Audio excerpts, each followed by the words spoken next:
The residents of Swinesbury are in panic as an army of spiders have walked into the town, battling civilians and guards alike. The very creatures we once thought were extinct on our hidden archipelago are back, and they seem to have some kind of leader. He goes by the name Weber. Now, the town guards at Swinesbury previously had a run-in with this tyrant, but they didn't expect the creature to return, much less with an army of this size.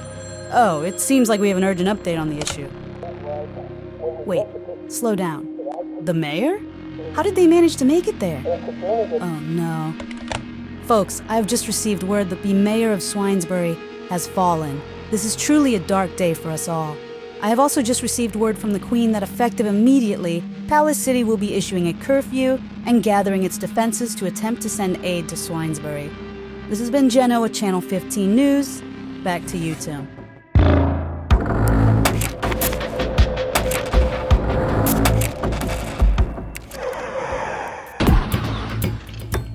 Our tale starts in the lush, vibrant jungles of Hamlet, where Weber, the half-spider, half-boy, wakes up after crashing his hot air balloon.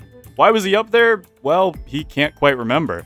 But one thing's for certain, he now found himself in a strange new world, and he would need to act quick in order to survive and find his way back to wherever he came from. Luckily, Weber spotted something near his crash site. It was a village. Perhaps maybe these fine residents could assist this lost soul, and possibly provide some guidance on how to get out of here. Except, reality is sometimes much harsher.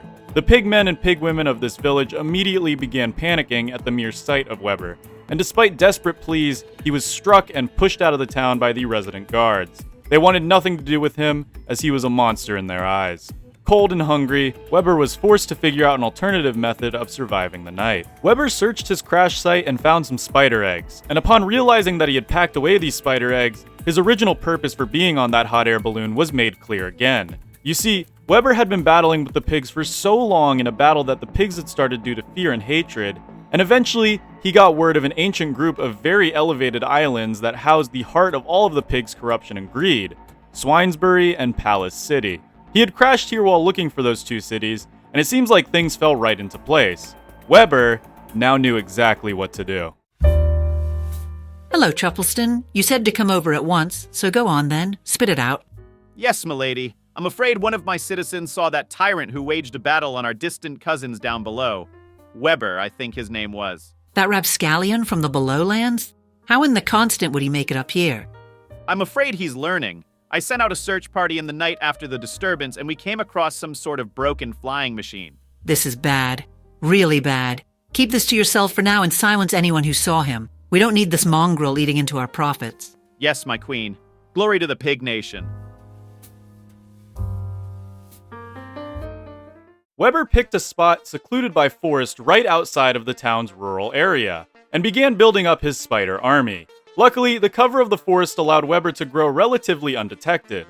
That is, until one of his spiders got a little too curious, and alerted one of the local guards. This immediately sent Weber into a panic.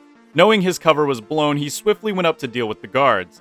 But it was too late. The mayor had prepared for an attack, and upon ringing the alarm, the entire army of Swinesbury appeared to deal with the Spider King for good. Weber knew this wasn't a winning battle, and swiftly tried to make a run for it, taking as many of his spiders with him as possible, before eventually passing out from exhaustion in a distant clearing.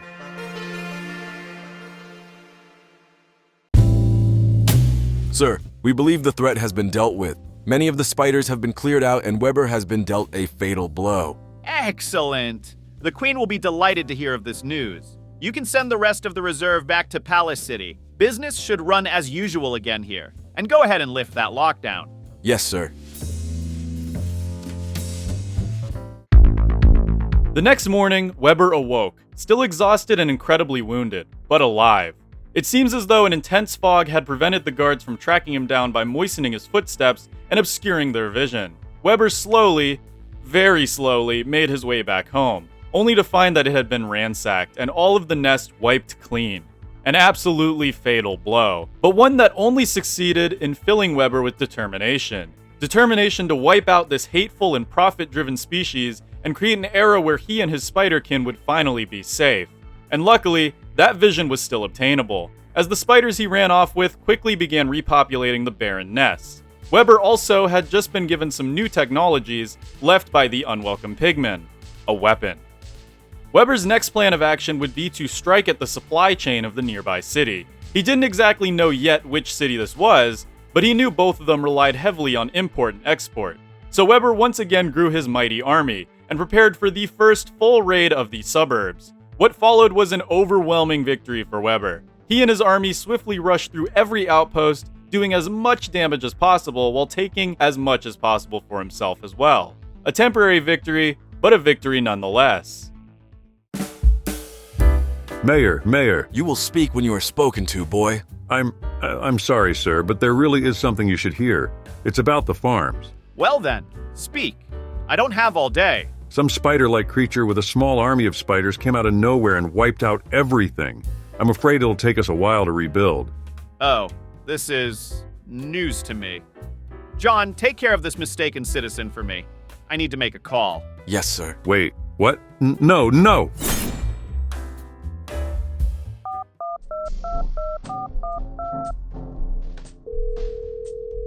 Yes, hello? Yes, it's me. I know we aren't exactly on good terms, but I have a job for you.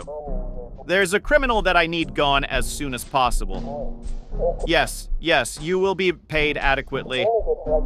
He's some half-spider, half-man freak. Very good. I'm sending you his last known location now.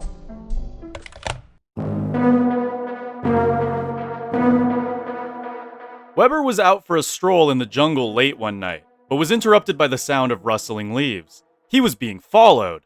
Luckily, Weber had been practicing for this exact scenario and expertly dodged the assailant's attack, then quickly struck him with his halberd. The assassin, fearing for his life, decided the paycheck wasn't worth it and ran off.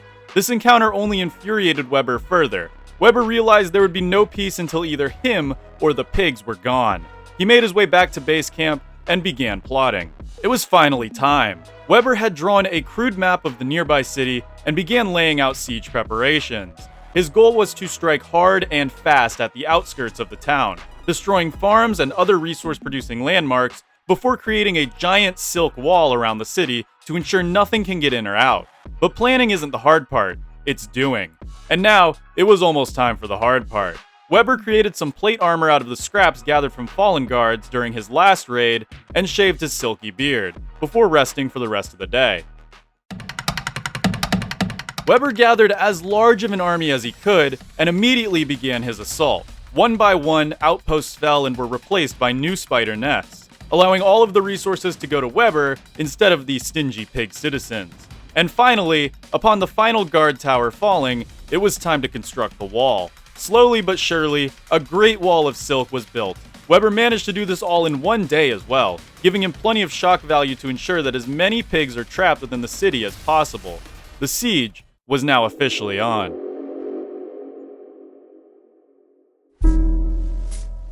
Sir, this has been going on for too long. You have to tell the Queen so she can send a relief army. Our food supplies are running low, and worse, the treasury is being drained by the amount of guards we have stationed. They won't work for free, you know. Absolutely not, James. The Queen has already awarded me a higher title for bravely eliminating that freak. I will not risk my good name just for a little help. If the Queen were to learn that he was alive, I would just be demoted immediately upon his defeat. We can handle this, and the Queen won't ever have to know. Sir, I know you mean the best, but please, for the safety of your citizens and yourself, please contact the Queen. That is enough, James. Now obey me and quit talking about this before I send you out to deal with the spiders yourself. Very well, sir. I am sorry to question your decision.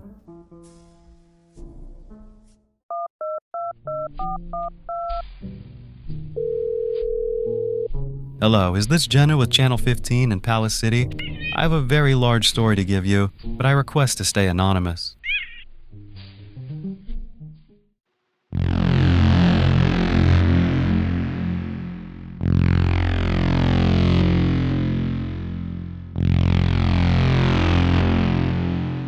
It was the night of day 4 of the siege of Swinesbury, and Weber was finalizing his grand war plans. He had been staking out the town and prepared this plan, a swift and brutal uppercut maneuver.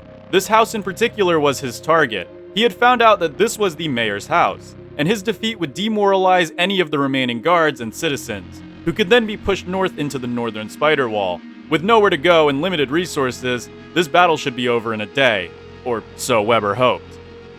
In the morning, the siege began, and the first target was the mayor's building. The pig guards, hungry and defiant, were incredibly easy to pick off, and before Weber knew it, he was at the door of the mayor himself.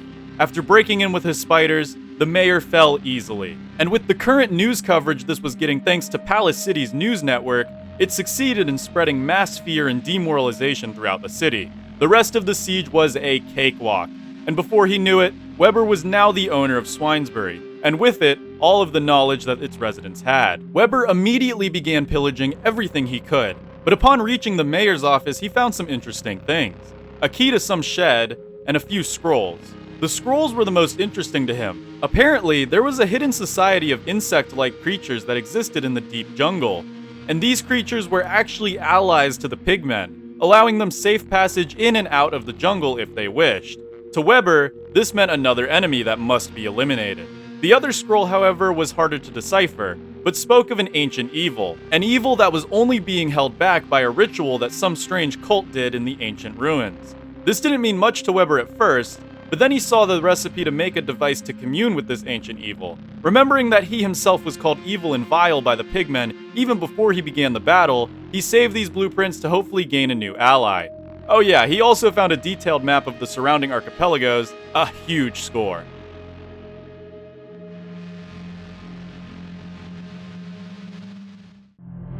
Weber celebrated this victory with a small walk. It was a nice and crisp afternoon, and Weber really needed the break. And assuming the island was now safe, Weber decided not to have any bodyguards or armor with him, which turned out to be a bad mistake. While on his walk, Weber felt a sharp stinging sensation, and before he could react, Weber was on the ground and totally paralyzed. Well, this is that runt that was gonna get me a pretty penny. I can't believe this thing took out Swinesbury. Man, for someone capable of destroying a city, you sure did go out pretty easy. What should we do with him, boss? We could always take him to the Queen. I'm sure she would be more than happy to take him off our hands. Sounds like a plan to me, boss. Let's head over to the mat nests. Did you hear that? Whoa!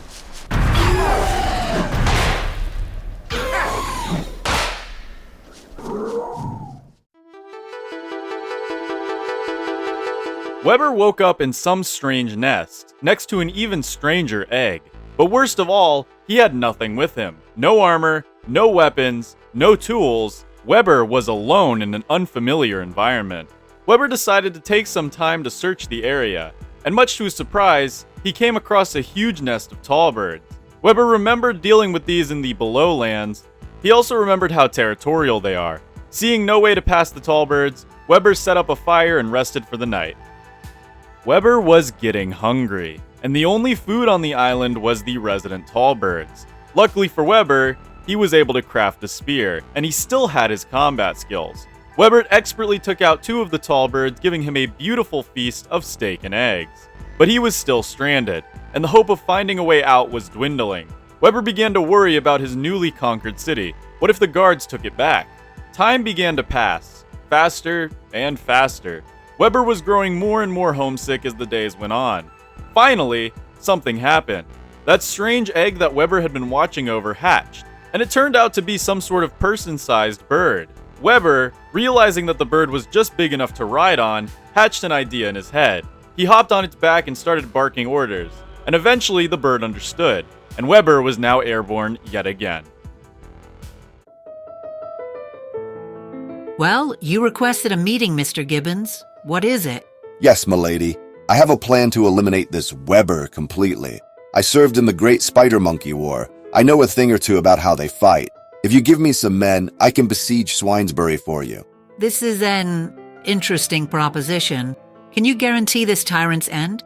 Yes, he won't even know what hit him. Very well. You can have whoever is within the reserve, but only the reserve. I need my main force manning our new Great Wall. You won't be disappointed. Thank you, milady.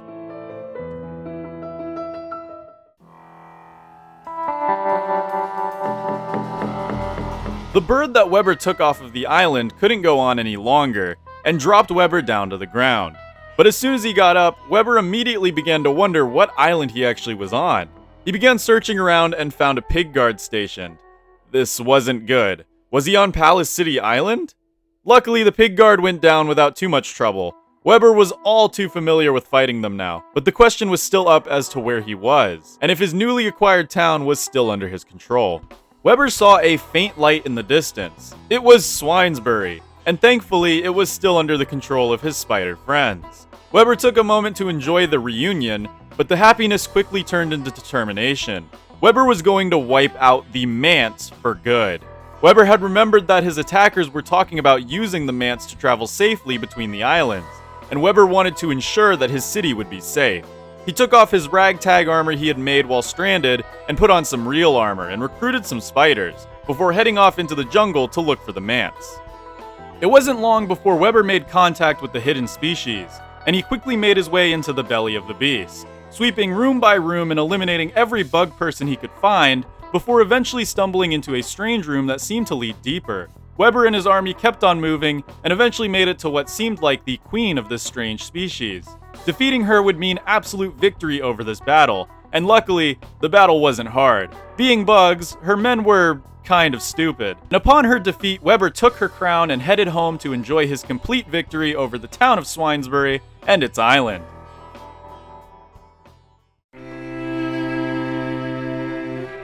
Finally, it was time to use that key that Weber got from the mayor's office. The shed it led to was actually pretty spacey, and Weber had a bright idea to turn this into a fully livable home, and, as an extra bonus, a base of operations.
Weber now had a perfect home, but there was one room in particular that was Weber's main focus. Weber had created what he would call the Progress Room. With a smelter and science machines, it's clear why he would dub this room with that name. However, there was another thing Weber made, that strange statue that he had seen in the scrolls from the mayor's office. And with no threats remaining on the island, Weber decided to begin studying the strange statue, and eventually, it started talking to him.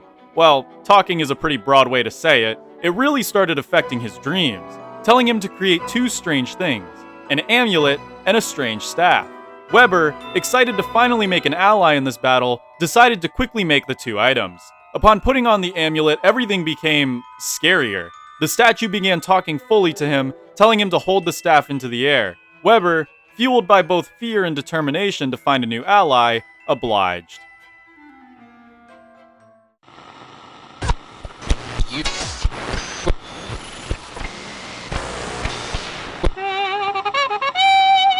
We interrupt this program to bring you an urgent message from our queen. Good evening, residents of Palace City. As you could guess, we are currently undertaking some serious renovation projects thanks to recent events. But I assure you everything is under control. We'll be creating bastions in the plains near the city, a great wall of towers blocking off the jungle, and finally an impenetrable wall surrounding our glorious capital. Your safety as tax-paying residents is of the utmost importance to me. Glory to the Pig Nation. Weber found himself somewhere different. The land felt cold and hard, but somehow alive, like it was watching and feeling his every step. Suddenly, through a plume of smoke, he found a caged behemoth. The behemoth spoke to Weber. You found me. Excellent.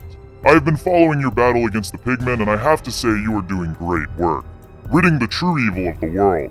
But now, I need your help. Release me from this prison so that I may help you in your upcoming battle.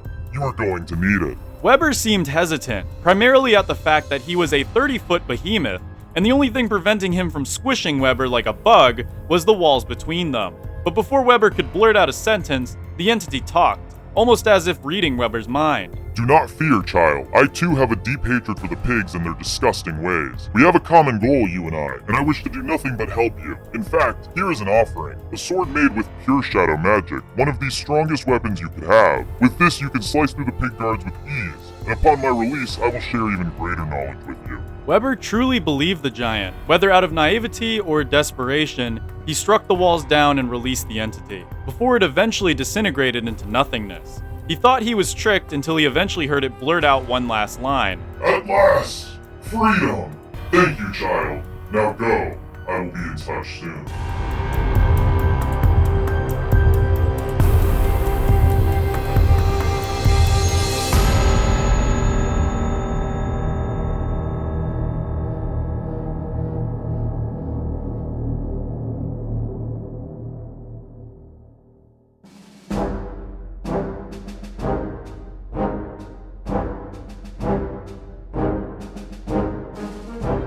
Weber awoke in the same spot he used the staff and felt the same. At first, Weber was disappointed, until he had a eureka moment. He suddenly knew how to weave the shadows into a powerful cloak, and upon putting it on, he felt infinitely more powerful. But that wasn't all. He suddenly had the idea to make something incredible. I don't think this device needs explaining. Weber was now truly a powerhouse. And all that power came just in time as well, as he started hearing a lot of fighting outside of his house. Upon leaving, he noticed guards storming the city, surrounding his house. How did they make it past the silk wall? Either way, this was a perfect time to test his new powers. His shadow cloak made him almost impervious to physical attacks, which was absolutely amazing. His shadow sword cut through the guards with ease, and his new ranged weapon, well, it made quick work of any guards. With this combo, Weber defended Swinesbury with absolute ease. After the battle was over, Weber realized something. That invasion force had to come from somewhere, right? Perhaps maybe his city wasn't as safe as he thought. He built up a massive army and began following their footsteps.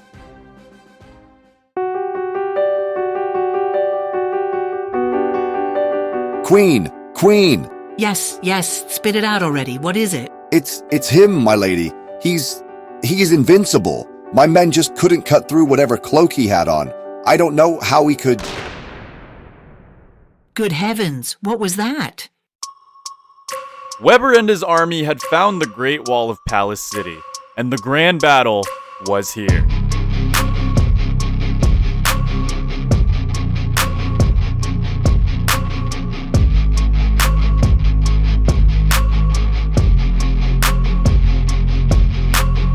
They all fell like animals, and eventually Weber, after breaching the wall, pushed forward towards the city. Upon reaching the wall of the city, they seemed strange, almost as if he had seen them before somewhere. Either way, he didn't want to waste any time trying to break in. There had to be an entrance somewhere. And there was the entrance. Weber's instincts were telling him to barricade the entrance and lay siege to the city, much like he did in Swinesbury. And in any other situation, that would have been the proper move to make. However, Weber had the power of science and shadows on his side, and knowing that he was nearly invincible, he instead decided to directly drive his army into the city.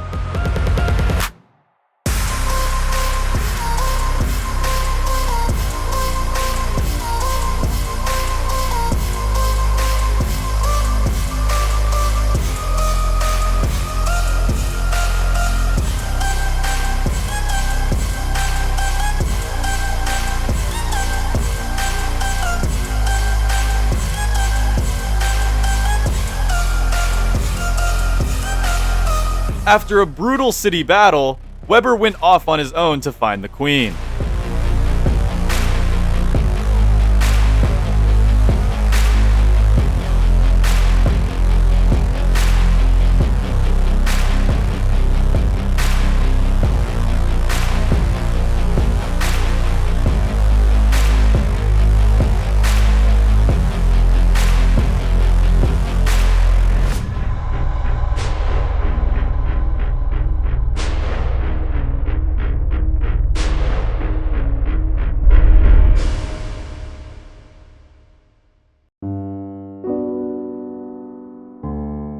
With the queen defeated, it didn't take long for the rest of Palace City to submit to the new Spider King. One by one, the guard towers were torn down and replaced by spider nests. The Battle of Hamlet was over, and to the victor goes the spoils.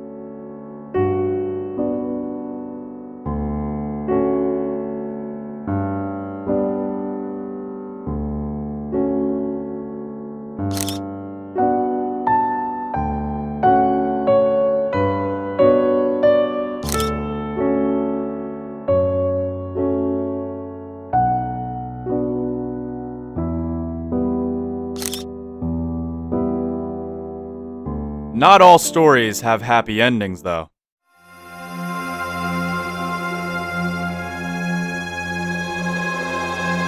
You keep calendars safe, right? Me go on break. Yes, me watch over. No get in, no get out. Why it get so dark? After centuries of you cretins keeping me locked up, I am finally free. Now to wait until the time is right.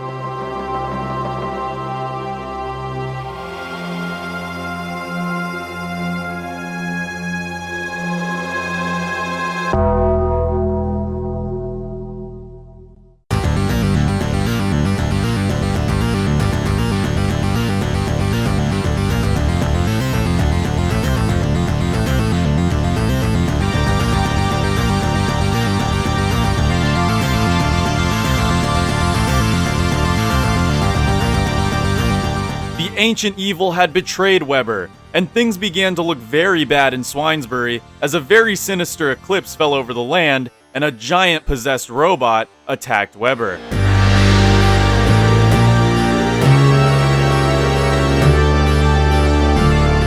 Munaha, those foolish mortal things I gave you are worthless against my legion.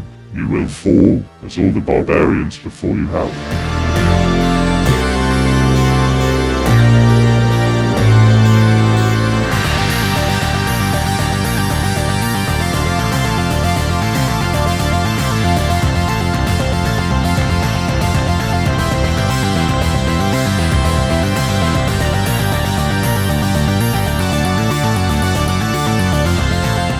Foolishly led me straight to my goal, total annihilation of this entire archipelago, and once I've finished with your gross little armies, I'm heading down to the mainland.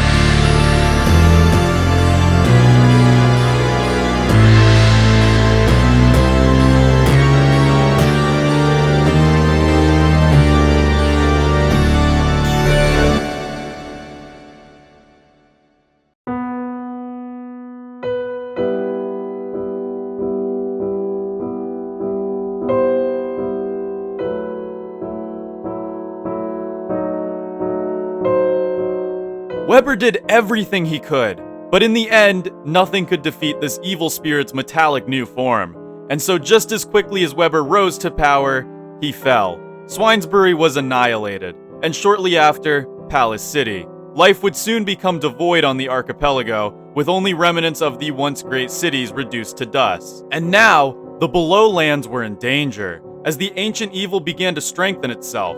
Will it find its way off the archipelago and infest the lands below?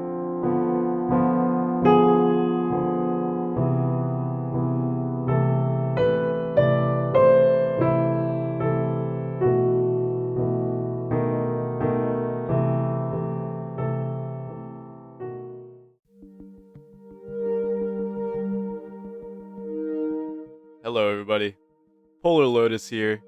I just wanted to say thank you so much for watching that video. As you could probably tell, that video was my largest project ever. Like, I've spent so much, every minute of that video took me at least like an hour to 2 hours. Even more actually. Like that, just getting the footage alone was 2 hours. To do the voiceovers, to do the editing, to get the music, to get everything, like, it was so much work. But you watched it all, or at least I hope you did. Leave a comment down below saying if you want to see a sequel to this. There's a lot of stuff that I actually wanted to include that didn't get added to the final cut, unfortunately. I remember I actually wanted to have a segment where Weber and his army got sidetracked and sent to the Pugilist and had to fight the Pugilist to get out. But to me, it just felt too fillery. You know, I kind of already had the filler with the BFB capture scene, all that. So, yeah. Man, I really hope this video does well, because if you pay attention to my channel, you'll know that the viewership is not high. Unfortunately, it's not. But like, this project was just such a huge time sink, and man, I. Anyways, if you enjoyed the video, make sure to leave a like, subscribe if you aren't already. And of course, if you want to see the actual gameplay that this little movie was based on, right here, check this series out. It was fun. Unfortunately, it was cut short because, you know, Xbox, yeah, yucky. But it was a fun series, and there's a good, like, at least a day's worth of footage there. So, like, you should have fun with it. Go check it out. I'll see you guys in the next one. Bye-bye.